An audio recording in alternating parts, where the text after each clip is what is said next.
자, 이제는 인류의 혁명 속에 네트워크가 어떻게 진화를 했는지 한번 살펴보도록 하겠습니다. 자, 서기전 6000년에 뭐가 있었죠? 농업혁명이 왔어요. 그것은 농업혁명 이전에는 몇 년인 줄 아시죠? 30만 년 동안의 수렵 생활이 진행됐어요. 인간이 더 이상 수렵을 하지 않아도 되게 농사를 짓기 시작하게 된 겁니다. 그래서 인간의 생활이 완전히 바뀌어버린 거죠. 수렵 시대는 뭐 못 잡으면 사냥하면 못하면 굶어 죽어야 되는 거예요. 근데 농업혁명이 오니까 이제는 농사 지어갖고 굶어 죽는 일이 없어진 거예요. 그만큼 생활에 큰 변화라고 할 수 있는 게 없죠. 그래서 우리가 농업혁명이라고 부르는 겁니다. 그 다음에 산업혁명 1700년대, 그리고 2000년대 인터넷 혁명이 왔어요. 마지막 혁명이 한 번 더 남아있어요. 그게 그것입니까? 이게 게놈혁명입니다. 이 네 가지 혁명에 의해서 인류는 우주로 나가게 됩니다. 자, 볼까요? 현상세계, 가상세계, 생명세계가 이 혁명 속에서 어떻게 발전하는지 제가 정리를 한번 해봤어요. 전부 이건 역사적 사실을 나열만 했을 뿐입니다. 내가 어디 만들어내고 지어낸 글이 아닙니다. 근데 아무도 이렇게 정리할 생각을 안 하고 있더라고요. 그래서 내가 한번 정리해 본 겁니다.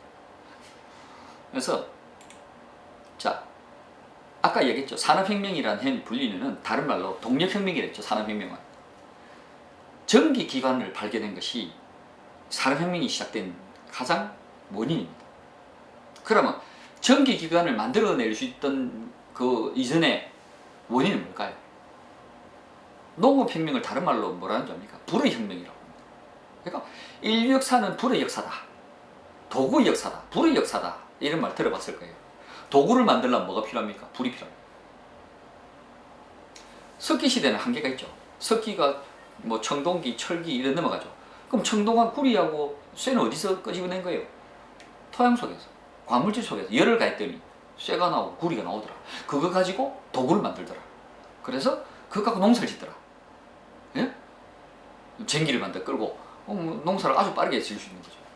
그래서 인류의 역사는 불의 역사입니다. 그래서 도구를 불로 철제로 된 도구를 만들어서 무기로도 사용했고 영역을 확장해야 되니까 인간의 본능을 확장해야 됐잖아.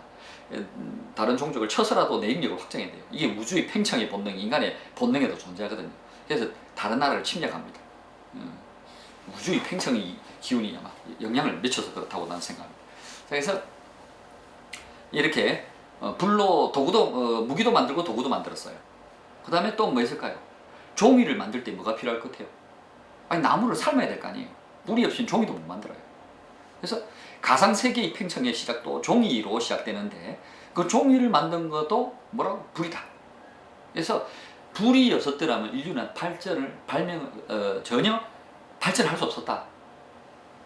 불이 곧 인류의 역사의 발전의 가장 기본이다.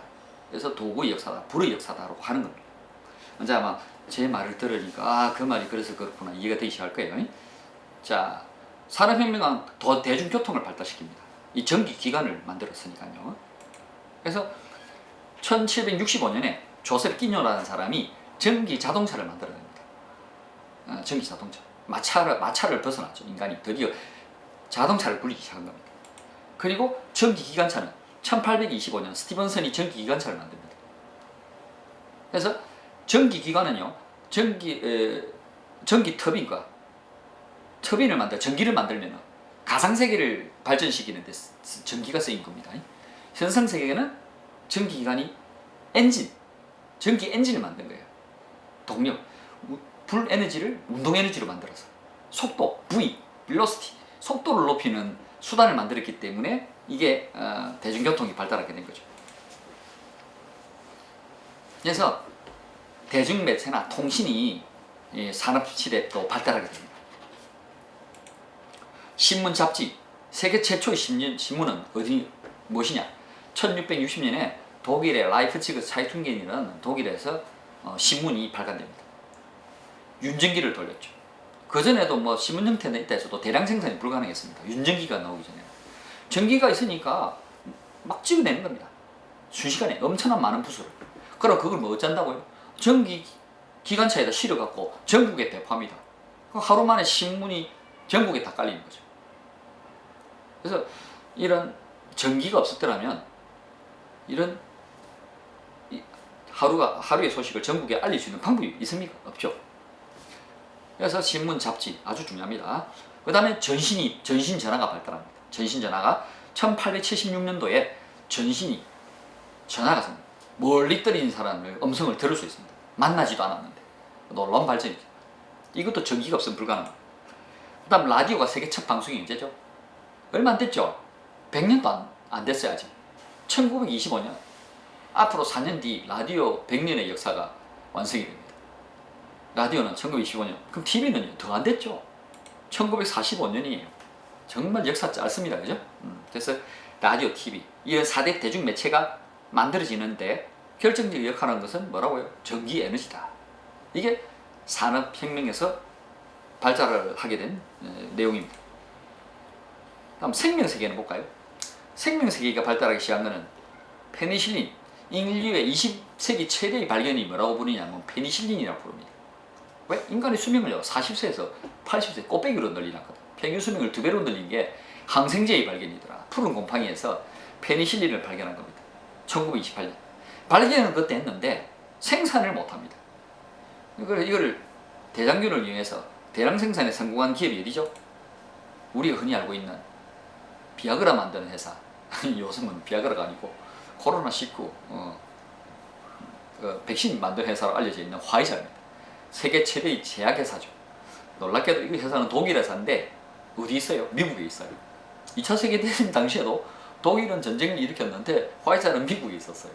나 그게 좀 신기하더라고요. 독일 사람들은 미국에서 제약회사를 만들어갖고 페니실린을 대량 생산해가지고 군인들을 치료하는데 큰 역할을 했다. 이래 보입니다. 그래서 화이자가 42년에 페니실린을 대량 생산에 성공했기 때문에 화이자는 인류 역사에 남을 만한 훌륭한 제약회사라고 보입니다. 자, 인터넷 혁명이 왔죠. 2000년도에. 인터넷 혁명의 목표가 뭐라 했습니까? 산업혁명은 국가시대를 완성하기 위해서 나온 것이 산업혁명입니다. 한 국가, 민족혁명이다 또는 국가혁명이다 이렇게 영역이 딱 정해져 있어요. 국가의 장벽을 깨기는 힘들죠. 그러나 IT혁명은요, 인터넷혁명은 2000년대부터는 왜 IT혁명은 국경을 무너뜨린 혁명이죠.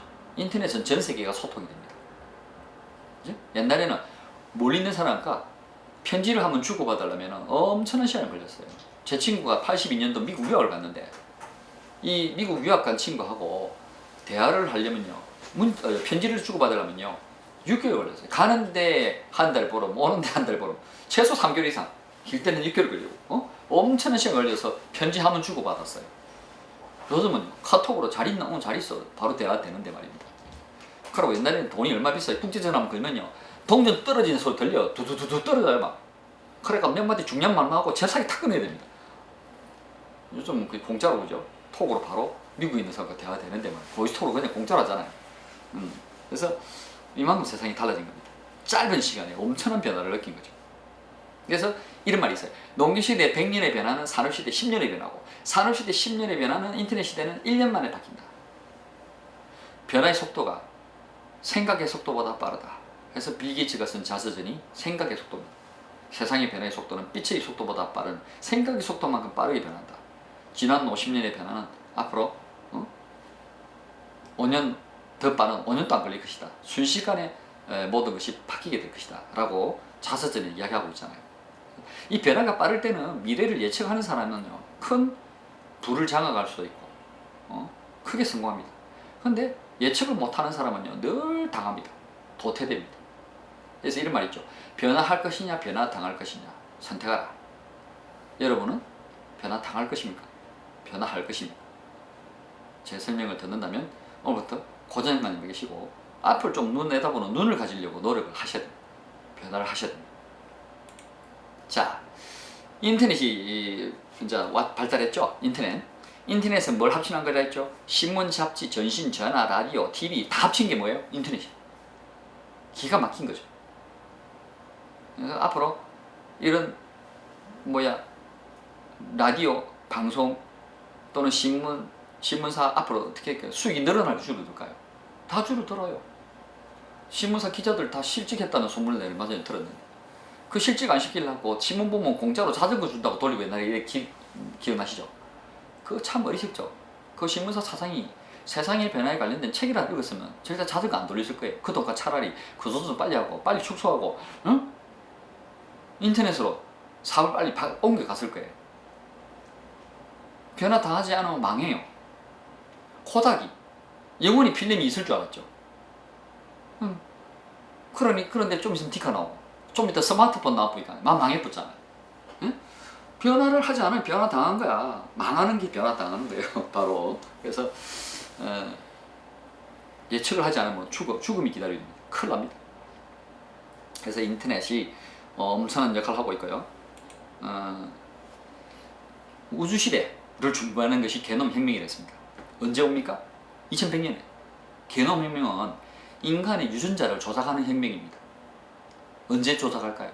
태어나기 전에 정자와 난자에서 염색체에서 열성 유전인자를 다 제거합니다. 유전자 가위 아시죠? 어쨌든 유전자를 마음대로 가위를 잘라냅니다. 필요 없는 부분 잘라내요. 잘라내갖고 딱 우성만 만들어갖고요. 정자 난자를 탁 해서 수정해서 인간의 수명은 1700세까지 살 수 있답니다. 유전자 조작에 의한 인간의 탄생을 이야기하는 겁니다. 생명윤리 때문에 그런 거 절대 하면 안 된다 했었는데 할까 안 할까요? 결국 합니다. 인간은. 뭐 때문에? 우주로 나가야 되거든. 그 우주 넓은데 지금 인간이 7, 80 수명 가지고 어디까지 날아갈 수 있을 거라고 생각합니까? 응? 우리 은하계를 벗어나기 전에 죽어봅니다. 숨이 다. 은하계를 벗어나려면요 7, 80세 수명가 안 돼요. 그래서 1700세 이상 살아야 전 세계로 인간의 영역이 확장이 될 수 있습니다. 그래서 마지막 혁명이 게놈혁명이에요. 물론 그 게놈혁명이 오기 전에는 이미 태어난 사람도 없잖은데 이거 문제는 장기를 복제하죠. 그래서 CPU, 인간의 CPU 어디입니까? 네, 브레인. 이것만 복제 안 되고요. 나머지 복제 가능합니다. 폐도 복제하고 신장도 복제하고 간도 복제하고 동물 복제해갖고요. 뇌크에 교환. 장기가 망가졌어. 그럼 하나 만들어갖고 이 교환해가 달면요. 인간의 수명이 150세, 170, 80세, 그 200세 가까이도 살 수 있지 않을까. 브레인만 문제가 안 생기게 만드는 의학이 발달한다면 인간의 수명은 거의 200세 가까이 살 수 있다고 난 생각해요. 그래서 장기 복제해서 살 수 있는 거는 뇌 말고 장기를 복제해서 최단 수명 늘릴 수 있는 거는 150세까지 가능하다라고 보고 있는데 그게 이제 앞으로 한 50년 있으면 그 시대 온답니다. 장기 복제해서 교체를 하기 때문입니다. 그래서 그런 시대가 오고 있고 게놈 지도가 2001년에 완성됐죠. 우주선은 1969년도 이미 쌓아 올렸어요. 제가 어릴 때, 제가 초등학교 입학도 하기 전에, 제가 7살 때 라디오를 듣고 있는데 달나라의 우주선 아폴로 11호가 착륙했다고 막 라디오 방송하고 우리 부친이 그 라디오 방송을 집중해서 막 듣는 모습이 지금도 생생합니다. 네? 벌써 그때 우주시대를 열은 겁니다. 지구를 벗어났죠, 인간이. 속도를 높여서. 속도를 이만큼 높여야 돼요. 지구를 차고 중력을 벗어나서 우주로 나가려면요. 음속을 깨야 돼요. 음속을 깨는 이상의 속도로 딱 차고 나가야 지구의 중력을 따돌리고 우주로 나갈 수가 있거든요. 그래서 그런 속도 혁명에 의해서 인류가 우주선을 만들어서 달에 착륙을 시켰다는 거죠. 이게 우주 시대의 시작을 이야기하는 겁니다. 그래서 인간은 지방에서 그다음에 국가에서 글로벌에서 우주로 이렇게 인간의 영역이 자꾸 팽창돼 가고 있고 그 팽창은 혁명에 의해서 진행이 되고 있다라는 겁니다. 자, 제가 이 분리한 건데 다 역사적 사건을 정리만 했는데 좀 그럴싸하지 않습니까? 아주 이론이. 자, 생명세계의 발전을 한번 좀 자세히 살펴보면요. 1590년 인간의 생명세계, 수명이 늘어나는 결정적 역할을 하게 된 것은 뭐의 발견이죠? 놀랍게도 현상세계, 가상세계 이거는요 외적 팽창이라고 제가 부릅니다. 바깥으로 팽창하려고 노력하죠. 그런데 생명세계는 반대입니다. 미세세계로 들어가야 돼요. 내적입니다. 내적 팽창이라고 제가 표현합니다. 그래서 미세세계로 들어갈수록 생명이 세계가 보이기 시작합니다. 인간의 수명을 늘릴 수가 있습니다. 그리고 또 미세세계로 들어갈수록 신소재도 만들게 돼서 열과 충격이 견디는 물질도 만들어서 외적 팽창에 도움이 되기도 합니다. 그래서 이 마이크로 세계로 들어갈수록 인간의 수명도 늘리고 신소재를 만들어내서 열과 충격에 견뎌서 우주로 나가는 우주선을 만드는 데도 도움이 됩니다. 그래서 마이크로, 나노 기술 점점점 잘게 쪼개고 있죠. 그 목적은 분명합니다. 개놈 혁명을 위해서 우주 시대를 위한 준비를 인류가 하고 있는 겁니다. 그래서 네덜란드를 처음 그 비슷한 구조를 망원경을 발견한 게 얀센이라는 사람이죠. 해양 탐사의 목적. 네덜란드가 배가 발달하고 선박업이 발달했죠. 그래서 네덜란드 사람이 얀센이 해양 탐사 목적으로 현미경과 비슷한 망원경을 만들었다. 언제? 1590년에. 이게 현미경의 역사의 시작이고요. 그 다음에 레벤후크라는 사람이 인간의 침 속에 치아 표면에 플라그, 세균이 존재하더라. 이거를 들여다본 겁니다. 현미경으로. 그죠? 그래서 1678년에 이 세균의 존재를 처음 발견합니다. 그 다음에 28년에 플레밍이 현미경으로 페니실린을 찾아냈죠. 푸른 곰팡이 주변에 곰팡이 이상이 번식이 안 되더라. 푸른 곰팡이 주변에는 번식이 안 되더라. 푸른 곰팡이에 무슨 세균을 죽이는 물질이 있는가 보다. 이게 뭐는 페니실린이죠. 그래서 1969년 7월 21일 날 아폴로가 달에 착륙했고, 그 다음에 2001년 2월 11일 날 인간 게놈 프로젝트 국제 컨소시엄이 미국 민간 생명공학 회사인 셀레라 제노믹스사가 게놈 지도를 완성했다고 발표를 했고, 우리나라 9시 뉴스에 나오는 걸 내가 똑똑히 봤습니다. 게놈 지도를 만들었다. 인류의 염색체 지도를 다 만들었다. 이거는 언제나 조작을 할 수 있는 가장 기초가 되는 것을 완성했다. 이거니까 이게 바로 게놈 혁명을 위한 준비가 이미 진행이 되고 있다라는 겁니다. 오늘 강의는 이상으로 마치겠습니다. 이상입니다. 지금까지 제 강의를 시청해 주셔서 대단히 감사합니다. 구독, 좋아요, 알림 설정은 네트워크의 사랑입니다. 반드시 꼭 눌러주세요. 정말 감사합니다.